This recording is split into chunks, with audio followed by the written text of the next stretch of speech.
Ready to ditch design struggles and unlock your creative superpower? Let's settle the ultimate showdown, Kittl versus Procreate. First, Kittl, the browser-based powerhouse. Think user-friendly drag-and-drop, a massive library of templates, fonts, and graphics. Why Euro perfect if you're not a seasoned pro but want stunning results fast. Start by choosing a template that fits your project. Kittl shines with its customization options. Change the text with a click, swap graphics from the library, and tweak colors until your design pops. The learning curve is super gentle. Now, Procreate, the iPad app beloved by artists. This is where digital painting and illustration reach a whole new level. Select your brush.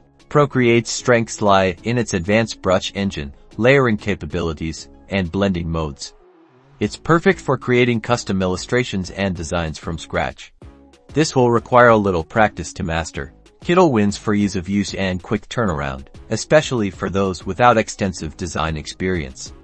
Procreate empowers artistic freedom and intricate detail, but demands more time and skill.